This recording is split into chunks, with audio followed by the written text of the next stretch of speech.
Hello, everyone. Welcome.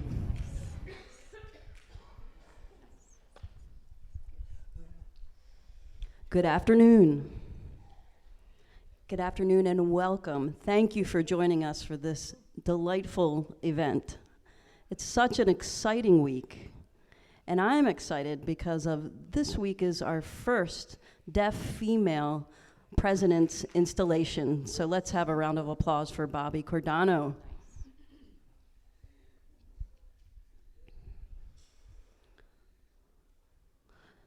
We will have programs throughout the week, and then we'll tie it up with a nice party after Friday evening. Are you ready to party? Good, good. Our first event will be starting with this panel called Advancing Transformational Leadership Around the Globe. We have our panelists here who have amazing leadership in their particular field of study, in their particular country. We have a variety of different countries represented here, and we will ask our panelists to talk about their leadership, the deaf community, conservation, human rights. These four panelists, I believe,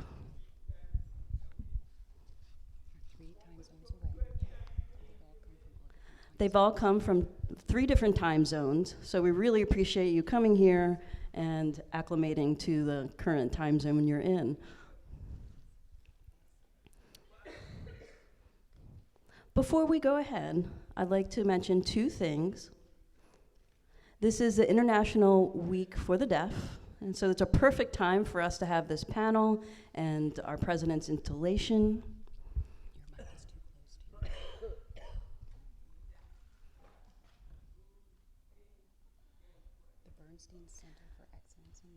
The Bernstein Center for Excellence and Leadership. Also, another entity who has sponsored us is through our innovation programs, as well as Sorensen Communication. So thank you all for your sponsorship. Now, we'll start with our first question.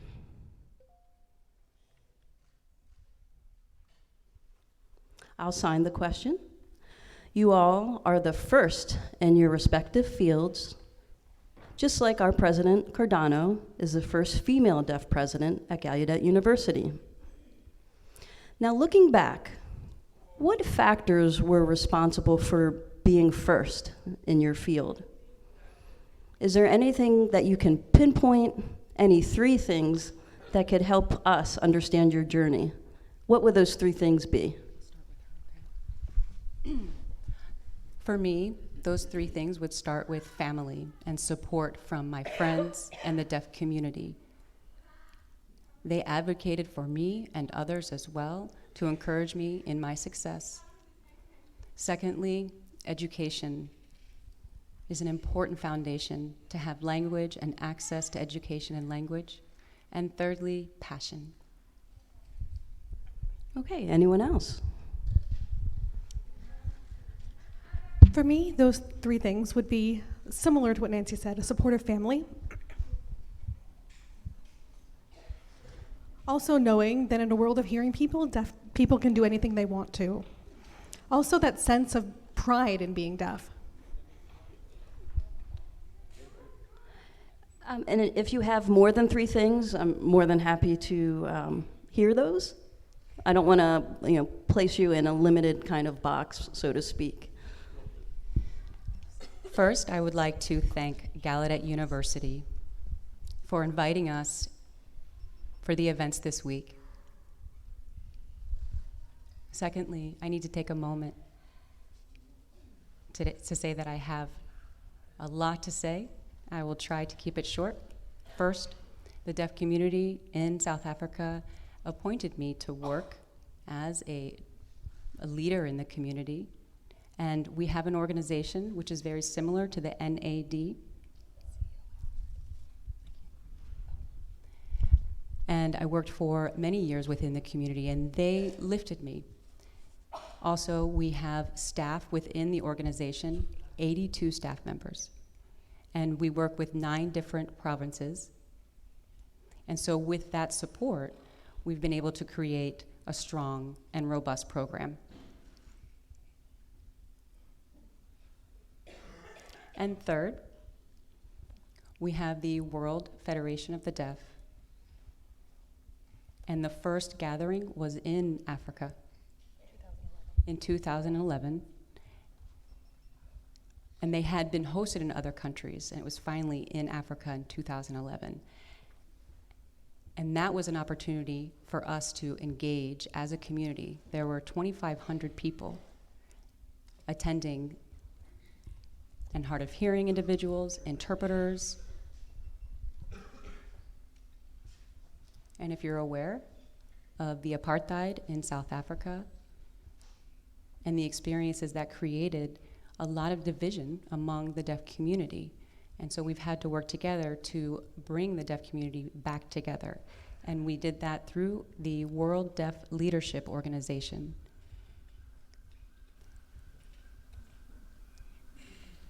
And through the World Deaf Leadership Organization and collaboration with Gallaudet, we began to develop leadership programs to encourage the deaf community, to elevate their work. Dr. Kubi Rashid came and worked with us. Another individual who has passed away also worked to educate and develop leaders within the deaf South African community.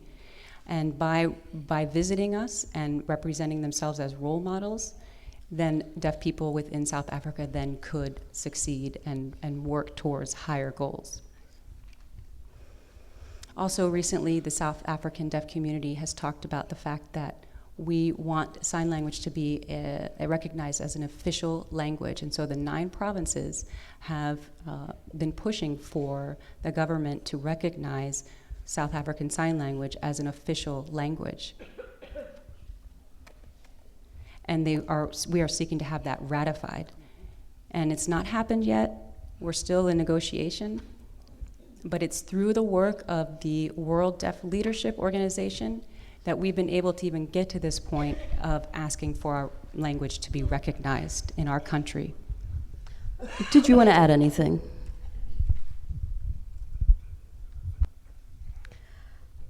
My parents have been very active in many organizations, both religious organizations, clubs. They've really inspired me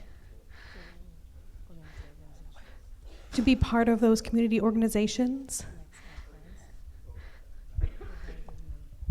But also my friends were my source of inspiration. They've really gotten me involved to be part of the Filipino Deaf Organization. That's been an association for the deaf and a club for 75 years. And so it was closed down. And then now we have the World Federation of the Deaf came and helped us to bring back that Filipino Deaf Organization.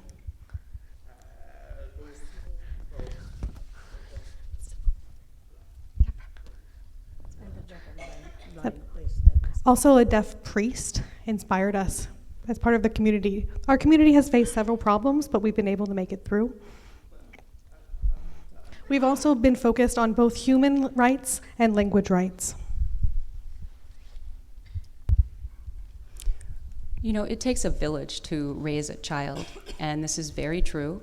You see that many deaf individuals are isolated in their communities, and so it's important for us to come together. I'd like to back up for a moment. I don't think anyone in the audience knows your background. So if you wouldn't mind talking a little bit about your background, maybe give it about 2 minutes while you're here, I think that'd be a great opportunity.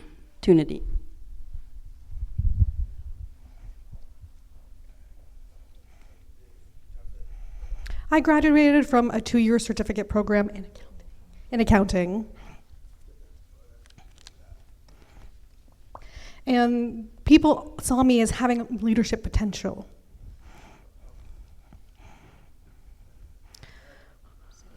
So they asked me to be part of establishing the World Federation of the Deaf in the Philippines, Now, we had an agency for the deaf in the Philippines that was not in existence any longer. And at that point, I wasn't familiar with organizational development. The government wasn't run well. People were very upset about how the government was run. And so for me, I realized that I had to improve myself. I had to really learn about how to do organizational development, how to find organizations and strategies to lobby the government. And that really opened up, for me, the world. I met other deaf people that did organizational development, and now I'm working at DeSalle University of St. Benilde, and I'm the head of the Learning Center for the Deaf, working with access and development. I provide support services for deaf students who are taking several courses at the college, both interpreting services, tutorial services, and also doing courses looking at Filipino Sign Language. Finger spelling is not common in Filipino Sign Language, and so we've set up a course to really look at FSL. Also, we're hoping in 2 years to get a corpus. Nippon will be a sponsor for that program, which we hope to get running in 2 years. There's been many changes in regards to language rights in the Philippines due to advocacy, lobbying, and presentations. But there's a lot of misconceptions about Filipino Sign Language. But the mindset in the Philippines is changing about FSL. There was a bill that passed in Congress and the legislature, and it's going to the Senate. We're hoping that it'll pass. That might take the next few years. But if that passes, then it would be recognized as a law. FSL would be recognized as a mother tongue. And if that passes, then deaf people would be able to have access to Filipino Sign Language and education. We're working right now to develop resources for when that happens.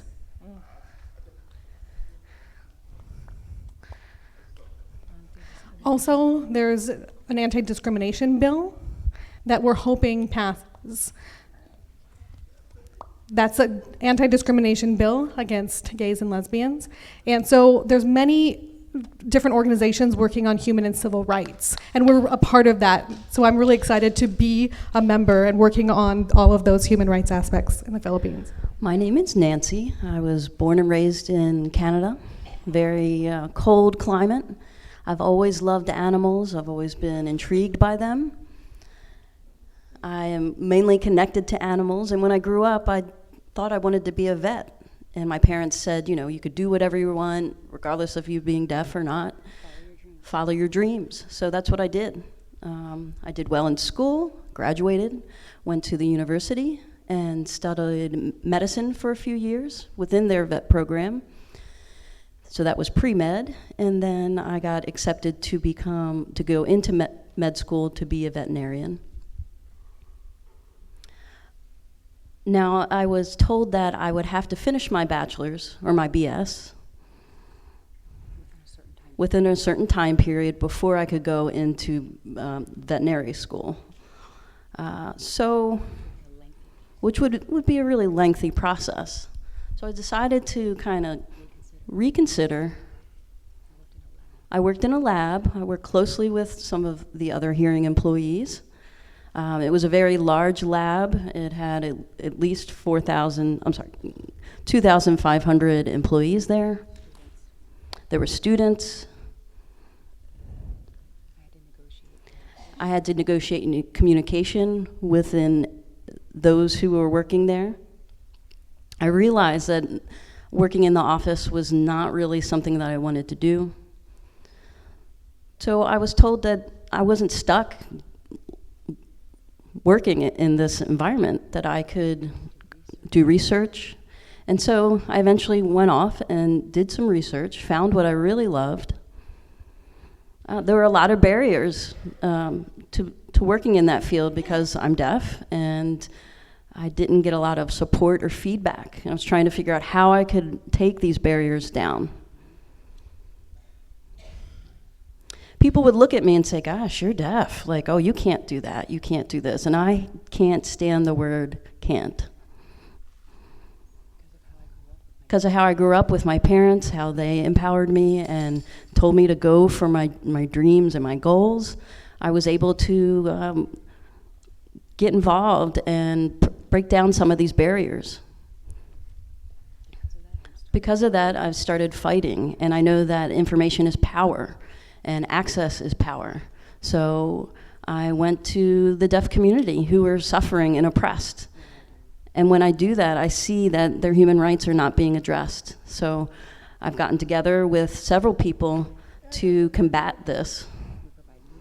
We provide movies with captions. We make sure that the deaf community's human rights are being addressed. Some entities will not allow for hiring interpreters and things of that. So that's just me in a nutshell. I was born and raised in Guatemala. I went to a school that was oral. I did not use sign language growing up, which was very frustrating. And then I was put in a mainstream program, sitting in front. It was very difficult to catch all of what everybody was saying because I did not have an interpreter. I sat in the front and tried to make sure that I could lip read everybody. I eventually learned sign language at 22 years of age. Later, I worked in the bank, and I didn't have any problem communicating with the hearing people I was working with. I eventually came here to America, sponsored by Georgetown University. And that really impacted me. It was a culture shock that interpreters were available. There was so much access available that I didn't have growing up. And that made me proud to be deaf. I really saw that deaf people could do anything. I studied IT and business, then went back to my country 2 years later, and I saw that many deaf people were behind in education. It made me feel like I was a good role model. I started to think about what I could do, and I knew that Guatemala had a school, but it was oral-based, and I wanted to set up something for the deaf community. But we didn't have the funds. My dad and I talked a lot about establishing a deaf school.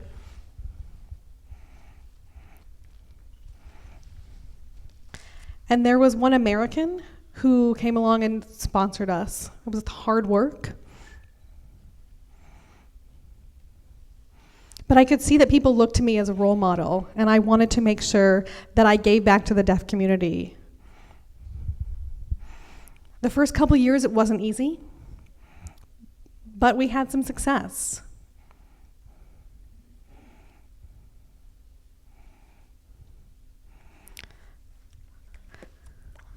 I saw that the bridge started to fall because we needed more volunteers and more people to do the work.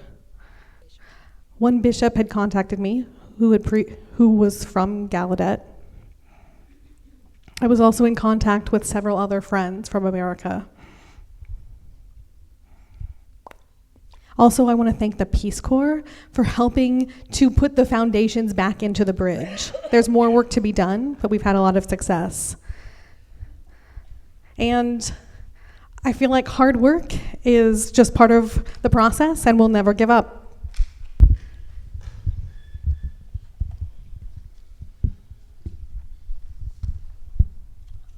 You know, I never enjoy talking about my past, honestly.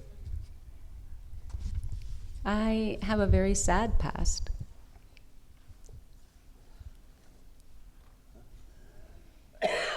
And the world knows well about the apartheid.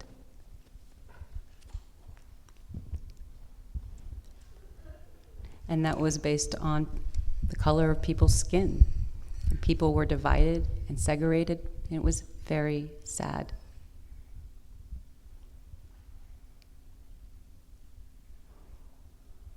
As a Black person, you do not have opportunities to educate and develop an education. You are not given access because you're Black. White people gained full access, and Black people did not. And my parents could not advocate for me because my parents are Black. And my parents could not fight against the white dominant system.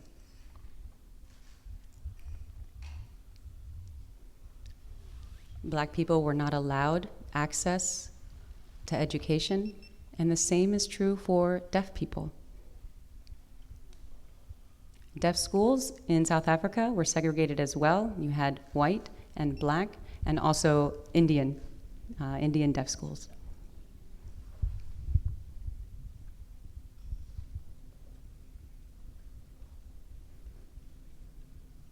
And I didn't have time to study access. I had time, though, and made time to fight the system. I know that education is important, but that was not my priority. My priority actually was fighting the system because I wanted a better education. And a better education would not be possible without an enhanced system.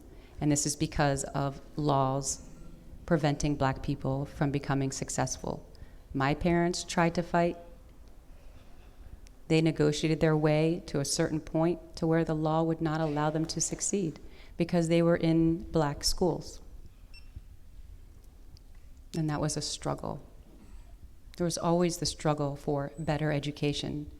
I wanted to enroll in a university, and at that time, Black people were not allowed to enroll in universities.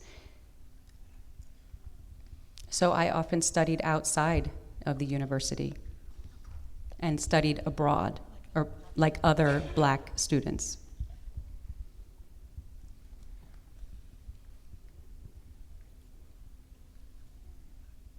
So like many Gallaudet students here, you're able to graduate high school and go to college.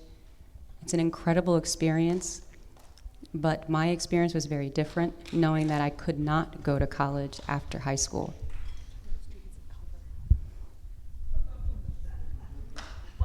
And my mother is of very soft heart. She always fed me important information and tools in life from the time that I was a baby to prepare me for the challenges of the real world.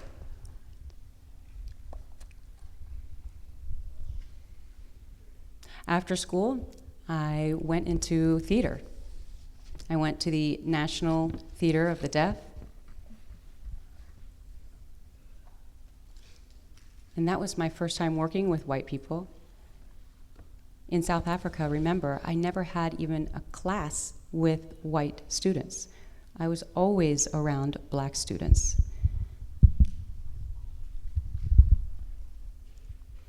So this was my first white experience in working with these individuals.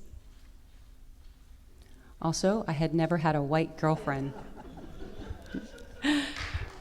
So here in America, I had my first white girl who liked me, and I thought, how is this possible? Because in my country, you would go to jail for that. Interracial relationships are not allowed. But here, it's so different, and diversity is accepted. And when I went back to South Africa, and Nelson Mandela was able to free us from the apartheid, we then had more access and were able to engage together as one. And our sign language interpreters then could also work together as one whole, and then we began to see changes in access. Now individuals can access interpreters at universities. Students now are encouraged to learn sign language and have access to interpreters and education. My wife graduated from Gallaudet. She's also a member of the Gallaudet board, and she is also deaf. And people still ask me, You know, how is it that you are, how will you and your wife, both being deaf, be able to communicate with one another? And that's fine, I share, of course. But I'm very proud. The apartheid will not break me. I will always fight, and I always have fought.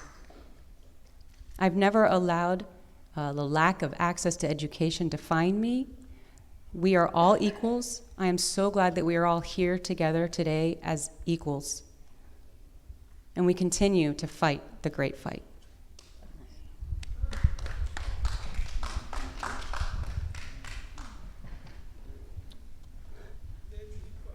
I have so many follow-up questions to that. I don't even know where to start. So let's stay with the script, and maybe we'll get to those other questions later, okay? But I want to go ahead and follow the intended question. So next question, please.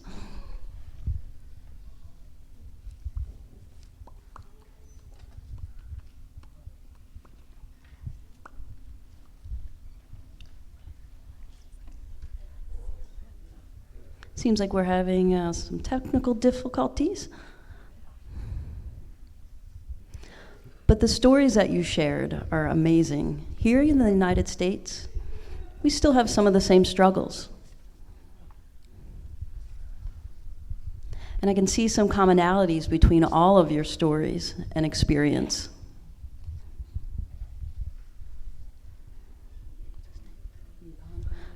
The Nippon Foundation brought you here before. Your sister kind of got you into the community. Your sister was a student here. Same thing. It's amazing that really just explains a lot about the communities that are involved and the impacts we have on the community as a whole, globally. Often we go about our business every day and we forget that the whole world is looking at us as an example. Okay, I think we're ready for our next question. As leaders, you have excelled at getting your diverse communities and stakeholders to rally around and work with you toward your goals. How did you achieve this? How did you achieve all of the stakeholders to work together, even with the diversity at play?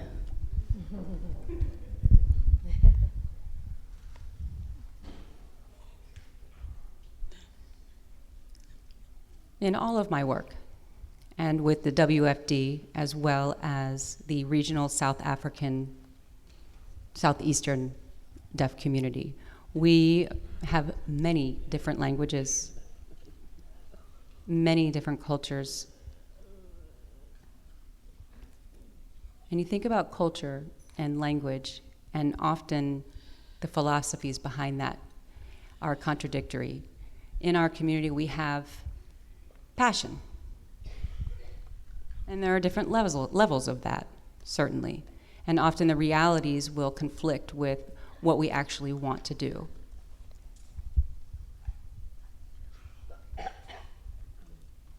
So how do you make sure that what we need to happen in the parliament, as well as in the community, is negotiated? And there are often conflicts within what's law and what's needed in the community. So we have to come to the table and talk. We have to take time for that. We have to talk through diversity. And through those conversations, I begin to realize that we all need to come to the table with open minds and open hearts. And when we do that, we then can communicate with positive attitudes and be effective and contribute to one another. And that is where we develop partnerships. Diversity is very important, and you have to come with an open heart, and you must be passionate and patient.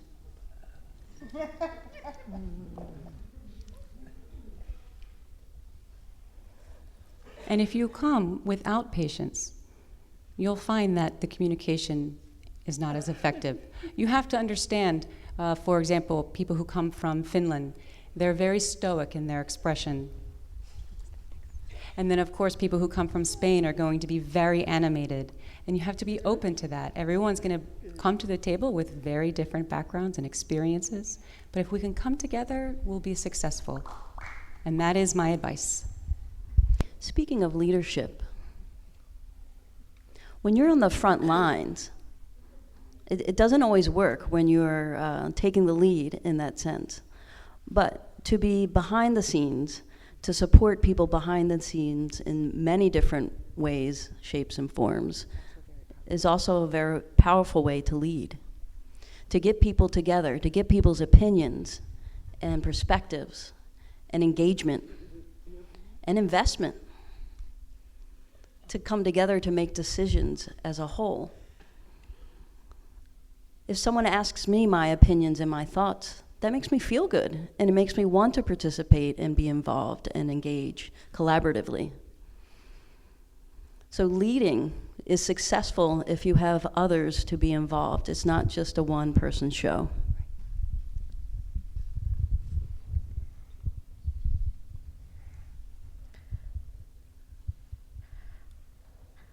It's very important to have a group of deaf people leading, to be role models.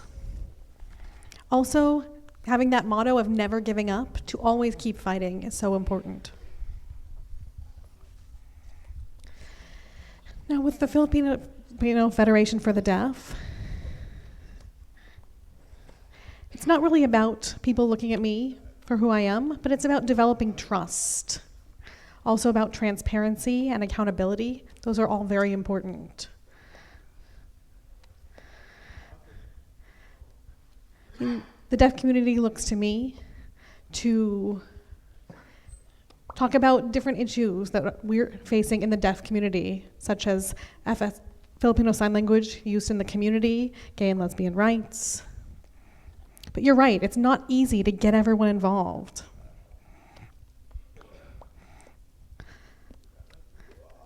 So often people are hesitant to get involved, and it's not about, showing that I'm better than somebody or that I'm the leader. It's about developing that trust so that everybody takes a part of the organization, that people get engaged. When that happened, we got a lot of people to show up to talk about the Filipino Sign Language bill because they trust me. They might not have understood everything about the bill, but they understood that Filipino Sign Language was important. Now, we do have divides within our deaf community. And so I went to these community members and started to explain what FSL was all about, that it was important to support Filipino Sign Language and educate people in their native tongue instead of just in ASL or in Signed Exact English. And so it was a lot of work to get the bill passed in Congress and hopefully in the Senate, but doing that work is very important, and it's critical to get everybody involved, not only the deaf community, but people around the community as well. I'd like to add, too, we are always watching Gallaudet, always.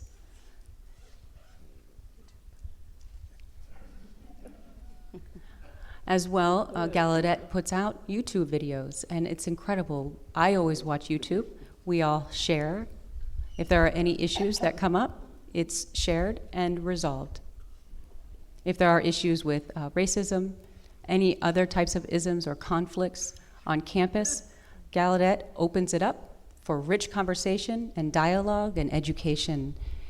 You are a good model because there are many other deaf communities that are looking to you for direction. You represent such a diverse group of people with diverse language and backgrounds, and you have conflicts, you have issues, certainly, but still, as a university, you all focus to resolve issues and have dialogue. It makes me very happy. I look to Gallaudet as a model. And so again, my advice would be to keep doing what you're doing. Wonderful.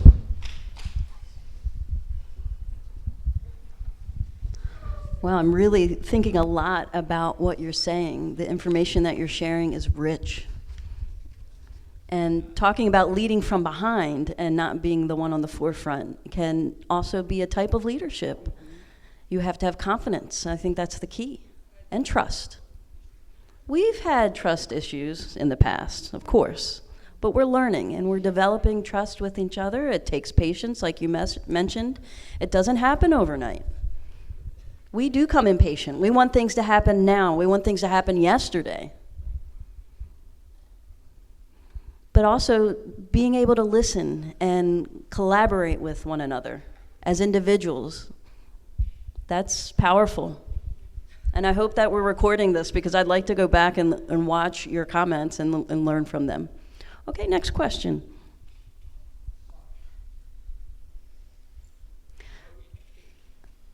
You know that leaders always do fail. I mean, even when you're just born, you're a baby, in a couple days you will fail in some way. So what is one lesson you have learned from a particular failure experienced in your own leadership? I think one of the experiences that I had was to do with volunteering. I chose someone from the UK. They emailed me to ask about volunteering in the deaf school. I didn't know who they were. They came to the school, and I asked the UK volunteer if they knew sign language, and they did not, which was part of the failure. They loved the school. They love the kids because it's a different culture. But that was one failure. And so I've learned to develop a criteria for my volunteers that they must know sign language and be part of the deaf community. And be prepared, right? Right, and if they meet those criteria, then they can come and have access to the kids.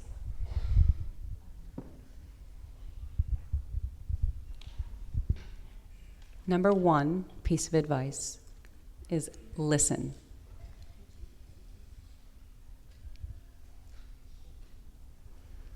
I had a moment where I was very busy. I was working on deadlines. I finally had a conversation with someone, and they wanted to give me feedback, and I brushed them off because I was so focused on my deadlines. That was a mistake. Another, I work, I go home, I work some more. My wife says, "Hey, Bruno." I say, "Wait." My wife says, "Hey, Bruno," and I say, "Wait." And I learned over time to listen.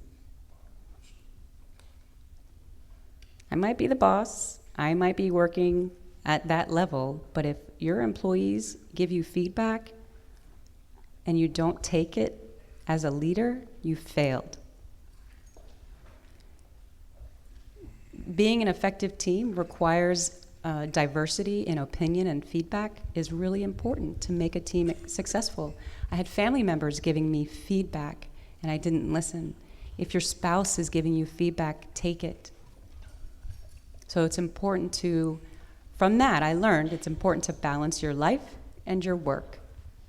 Because if you put too much effort into your work, you will fail. And again, listening is my most important effort for not failing. Where I've failed, I mean, I have a lot of instances where I failed. But looking back, the lessons I've learned and my learning is not complete. I will continue to learn, I will continue to fail, and I will continue to redirect and navigate into other ways of being. I can be stubborn sometimes. I can be particular about completing one goal or one vision. And in a way, I have tunnel vision. But then there are barriers that occur, and I don't complete it. I don't follow through. I see these barriers, and then I shift and navigate to other ways of working through these barriers. My work's not complete. Maybe I have to shift to other projects, but that's how I navigate that. Just like Nancy said, everybody has a lot of failures. But there was one thing that I'll never forget that happened to me years ago. My failure was related to being selfish. We had a technology work group, and that was about FSL. We had a hearing. That technology work group was specifically related to the FSL bill.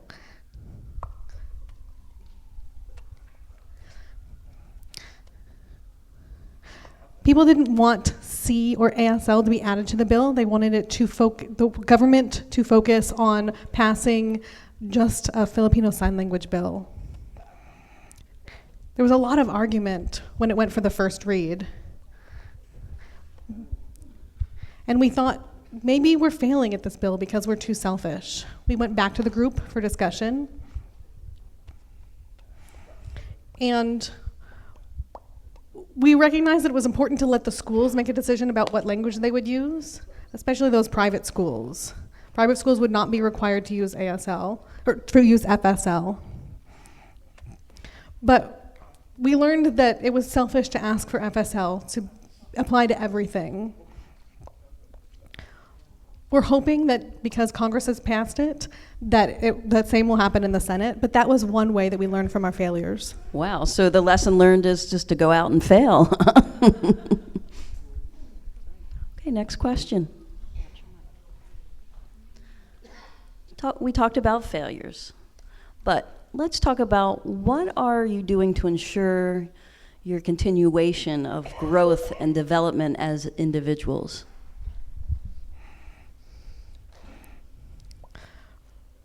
Really, for me, growth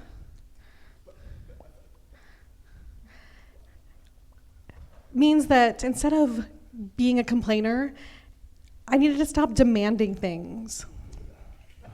Demanding things from the government. Just like dating, you've got to have that first date. You got to negotiate. I had to change my attitude toward the government. And so those negotiations will never stop. I have to continue to evolve in my learning. Also, the Discovering World Deaf Organization taught me a lot. I had many foreign volunteers that would make decisions without us, and make decisions without us as part of the system. But that organization trained us.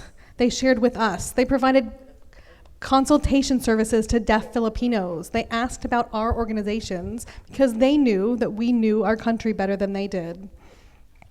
They encouraged us to learn. Even though we made mistakes, we knew that those were growth experiences, and they helped foster leadership in our community. We really do have to keep an eye globally as to what is happening throughout the world. Social media, Facebook, what are the hashtags that are going out? Educate yourself, personal growth. Participate in discussions and keep going. Be involved with organizations, keep changing, keep growing, and you'll keep growing until your time is done.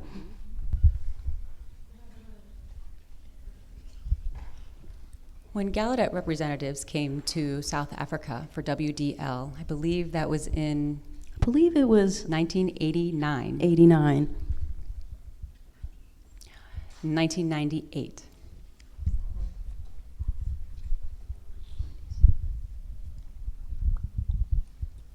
At that time, we had a training manual.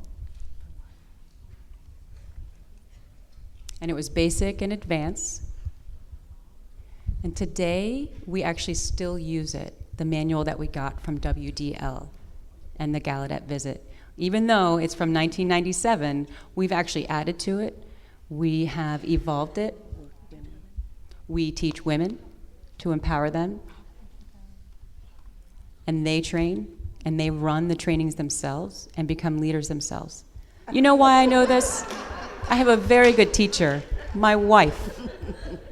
She is always demanding equity and equality in our community. And it's hard in our community. Often, and in our communities, the men are considered superior. And so we have to fight doubly as hard to treat women as equals So education is very important, as well as for youth and educating the youth. While I bring a lot of experience, I am just one person. And it is with the youth and our women that we see our future achievements. Also, we have a hard time getting African men to accept these changes, and that there are a lot of changes, and that the government is going to start supporting women in parliament, women in businesses, women in education, more now than ever. So I am now working to educate African men to accept the changes that are happening before their very eyes. And it's incredible to see that Gallaudet has a female president. I know that there's probably some men in the audience that would prefer that the president were male, and that's all right. Honestly, there's no difference between a man or a woman. And we need to educate that to our communities and to lift the power among women. I'm always amazed. You know, you have a man who's very powerful, but as soon as he's sick, he's a big baby. But you have women who have babies, and they still continue to work every single day. And a lot of the women are very brave. They travel to other countries. You think about Nancy. She went to Africa to work as a zoologist. It took a lot of bravery for her to do that. A lot of programs are being developed for women to be a part of, and so we want to support those women. And so I would advise you to include women in all of your future efforts. Wonderful.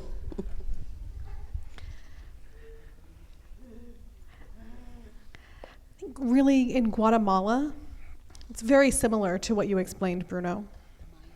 The Mayans are not experiencing equality. Also, that in the deaf community, empowering Mayans, empowering women. It's not about me.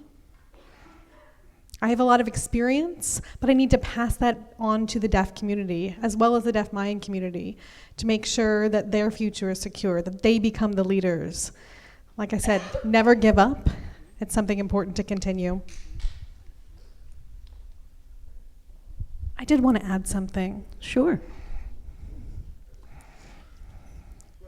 Filipino Federation of the Deaf has 5 women and 2 people who are gay and no men in our group, if you can believe it.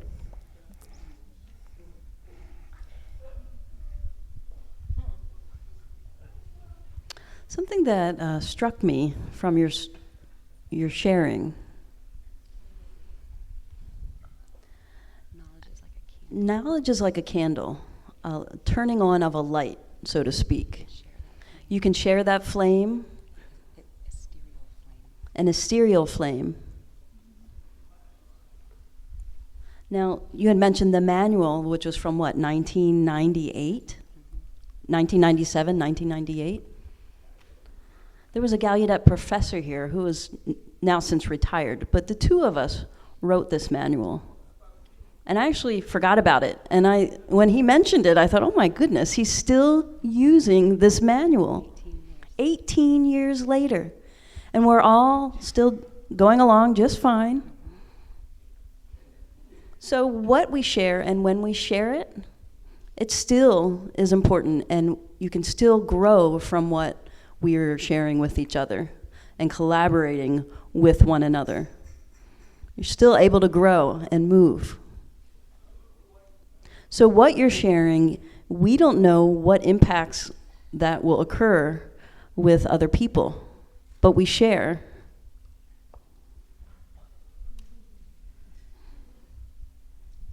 It's a triple effect, or a ripple effect. When you throw a stone in a pond, it has that ripple effect outward. I would like to share something else. about the manual that we're using to educate our leaders. We also use that in Botswana, Zambia, and other countries as well.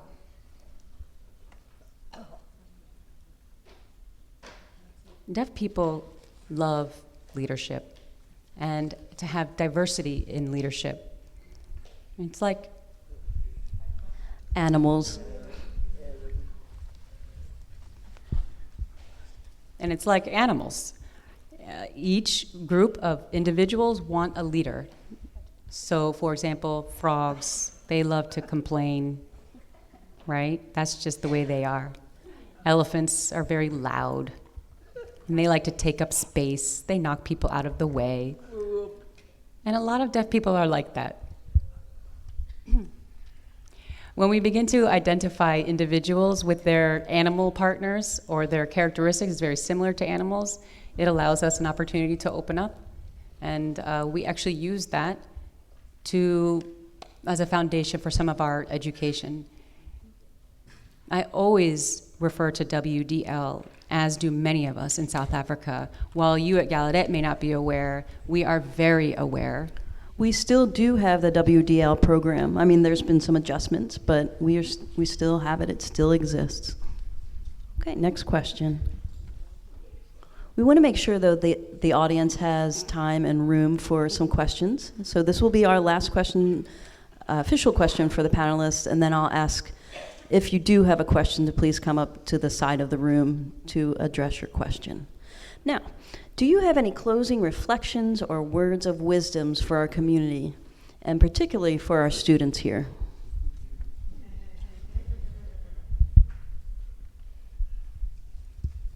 Like I said before,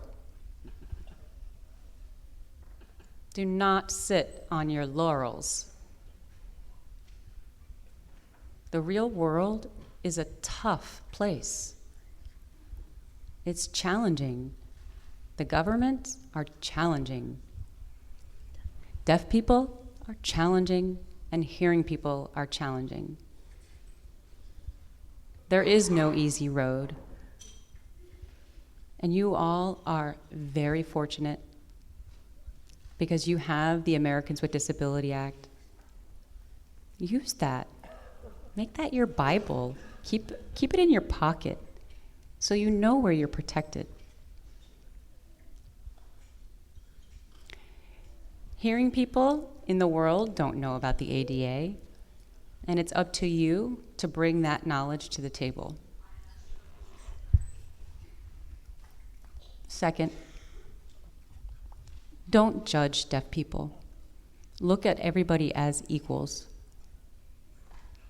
Also, if I could ask, if you have a degree, do not think or believe or behave as though you are then better than others because you have a college degree. When you have a college degree, that means then you have the duty to give leadership, to give support, encouragement, and education. You then become a role model for other deaf individuals. For those who are living here locally, you have several paths which you can choose. You can choose a path of least resistance and, realize that you're doing just good enough. It's the easier road. But out in the world, it's scary sometimes, sure, but it's an amazing place. It's a beautiful place. There's loads of opportunities for you to go out there and maybe take the road that's a little more tough, Get involved. Advocate for yourself. Pursue your dreams. Never give up.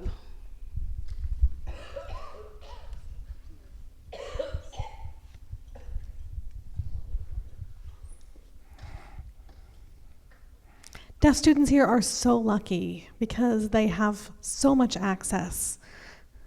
It's important to respect the cultures of the world, visit other countries, be willing to share what you know, to share your leadership, your personal experiences, your lessons learned from being here. Gallaudet is the best place to be in the world, so take what you've learned and bring it back to the community. We're all human. Deaf people are human. Regardless of culture or race, one thing that we have in common in the world is being deaf. We are lucky to have Gallaudet here. Don't forget your fellow deaf people, your fellow deaf friends worldwide when you're here at Gallaudet with all the multitude of experiences. People in other countries need role models. How can they survive without these role models? They may be overlooked. They may be considering suicide. It's important that the deaf community has access to role models, and so don't forget them. Just like Nancy talked about the path of least resistance. Find your path, work on it, help each other, volunteer, get out there, be a part of helping other deaf people. Analyze what you have to give. I'd like to add for your consideration, don't stop. When you graduate from Gallaudet, the buck does not end there. Get involved, work, get engaged in the World Federation of the Deaf office, volunteer. You have the National Association of the Deaf, get involved. You have youth services organizations, women's organizations, get involved, become members, advocate. The WFD is sharing the UN articles and talking about many countries have been ratifying their conventions for human rights. Many of you may be studying those conventions, and if you are, get engaged, become leaders, educate others, travel, and share your skills. And the skills that you develop should not be held to your own self, but rather shared with everybody in the world. Then we all learn together as a community. Thank you all so much. I believe we have about 10 minutes. If there is anyone in the audience who has any burning questions, please do come to the left side of the stage. The interpreters will interpret your comments. Remember, we only have about 10 minutes.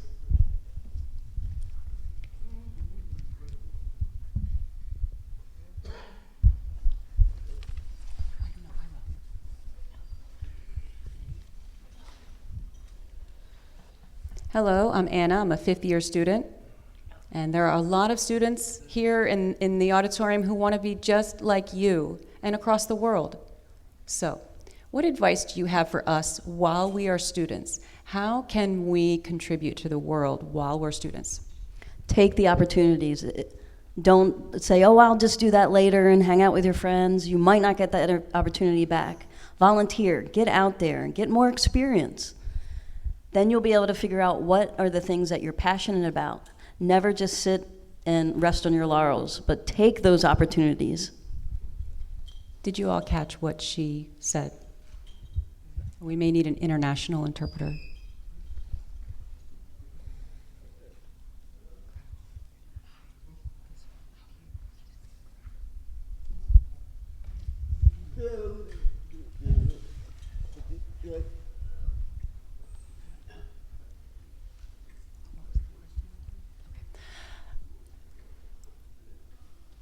There is a deaf individual who is studying social work in a university.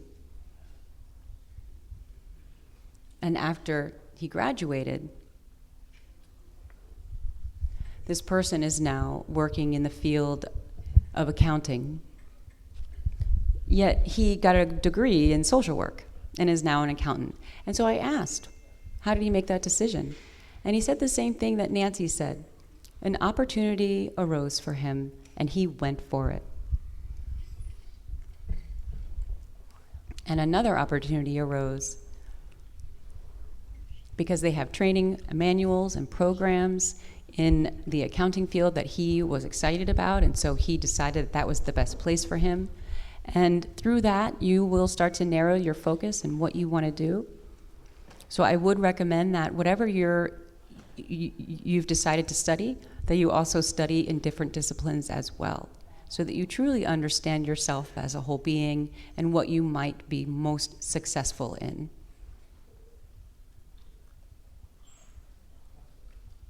And the reason why it's important to work in many different areas, it is because it expands your knowledge, and the more expanded your knowledge is, the more you can share with other deaf individuals. Great, thank you so much. All right, any other questions from the audience? Please do come on up.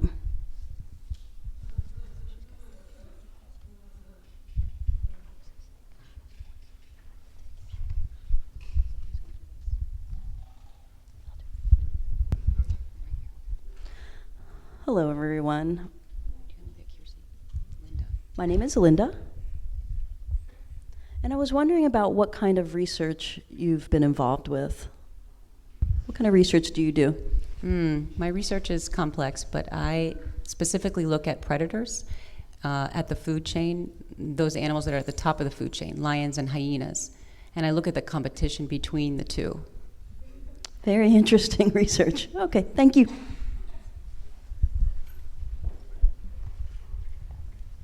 Nancy has a really cool video on YouTube.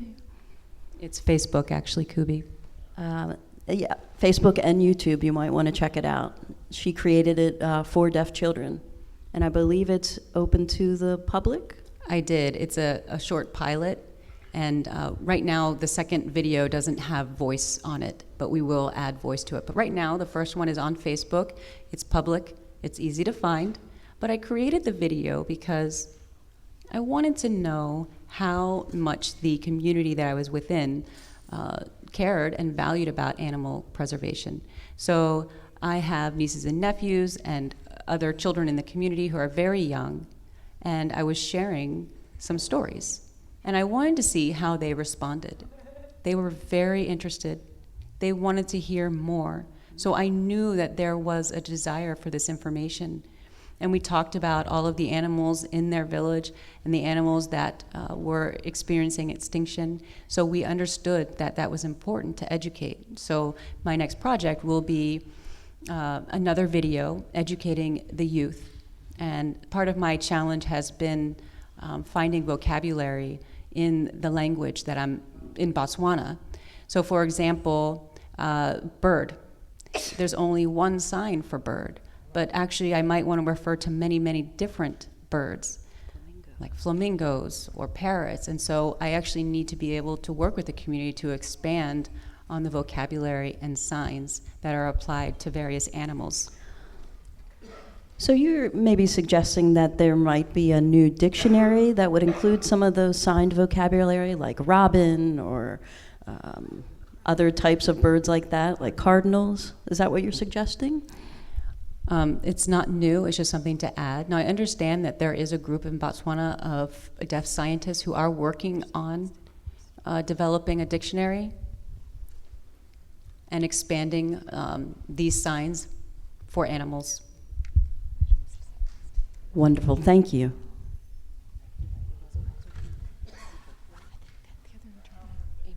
I'm sorry, because of time, we will have to end our questions, but we'll entertain one more question.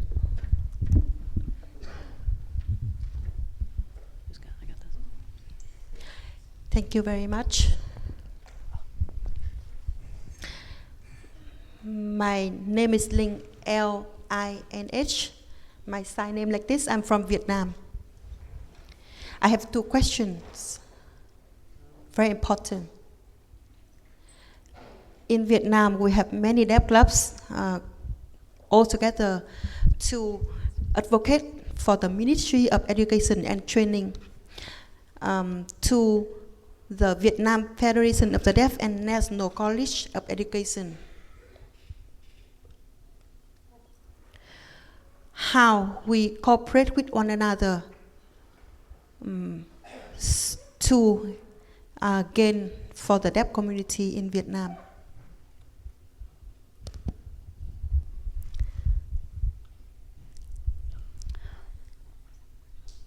the second question.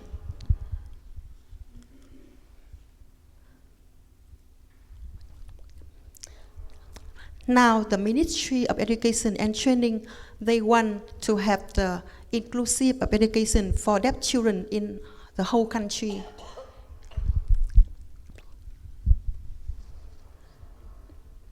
We don't want the inclusive of education, we want special education.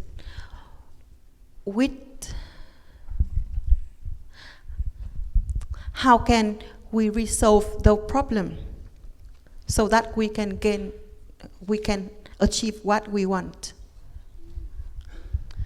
That's our two questions. In interest of time, I'd like to just ask one of the panelists to answer this.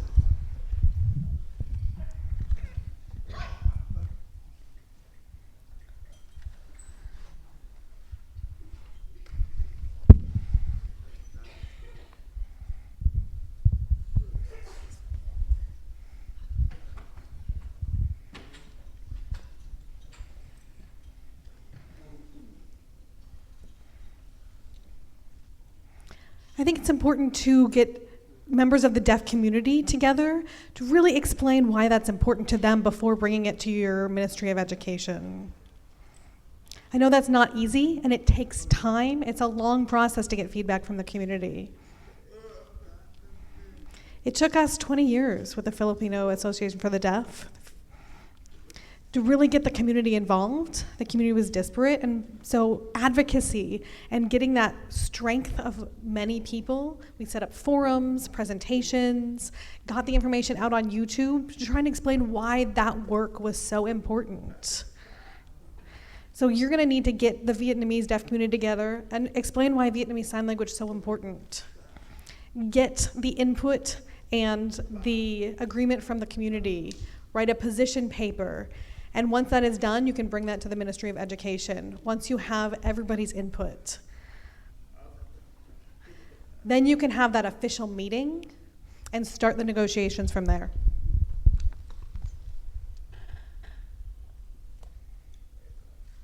I'll be waiting for the interpreter to complete their interpretation. Unfortunately, we've run out of time. I know that everyone is very curious with more questions, but our panelists will be here throughout the inauguration week. Take an opportunity when you see them to ask them questions. Unfortunately, we can't share our whole community here today, but they are here for this week. They're here to share their thoughts. Feel free to get in touch with them and talk with them while they're here. I do want to thank Sorensen Communications for their sponsorship. And during this week, during our event, we have a lot that's going on campus and really out in the greater world. We have our hashtag Bobby4GU. And you'll see this on the internet, social media. So when you take pictures, consider using that hashtag when you post it. I would like to invite President Bobby Cardano up to the stage for some closing words. I saw that she was taking some notes, so hopefully she will share her thoughts with us.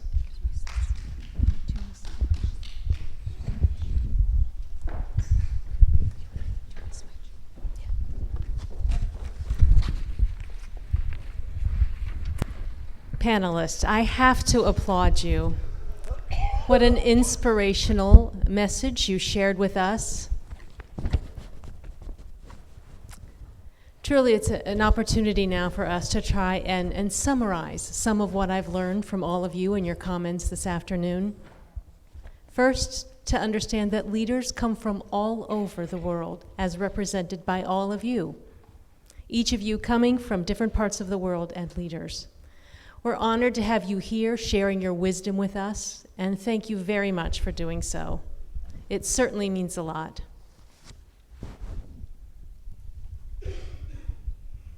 I'm also very impressed that each of you mentioned that leadership began within yourselves first. That complaining about the situation had to shift to an active mode of looking to learn, develop curiosity, and then from that, taking in external knowledge and perspectives from those around you and adding that to your own understanding and your development of how you see the world and your leadership. You remind us as well of the power of the family and the communities around us, that we together as a community with our families are very strong. And it's that ties us together, that we take our knowledge and share it with others, and through doing so, create an even larger and more cohesive community. That we can expand and learn from one another and yet always come back as a unified group.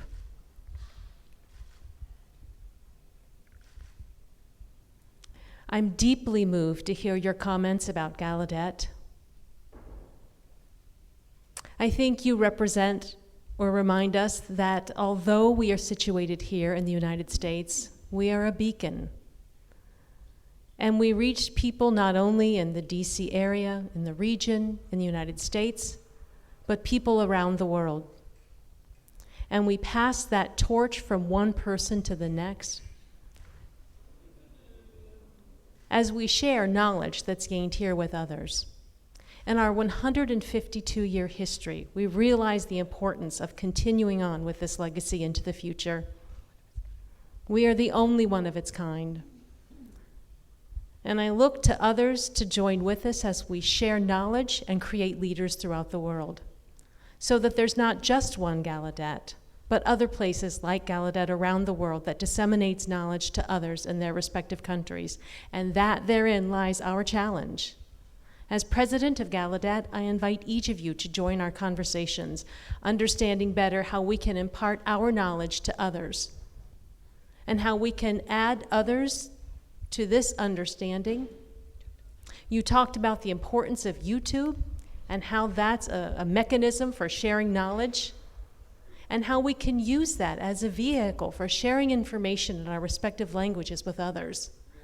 You have begun a beautiful conversation through your remarks today, understanding better how Gallaudet may become more global, and reaching out to all of the different sign languages communities that are used throughout the world as we come together unified as a community.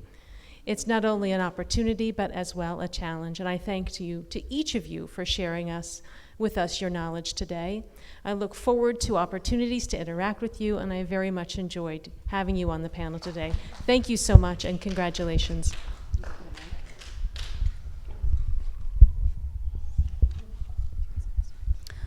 So we'll wrap up the program. Thank you all for attending. Please do join us in any dialogue, and make sure you use our hashtag Bobby4GU. Please take the opportunity to interact with our panelists throughout the week. Thank you very much.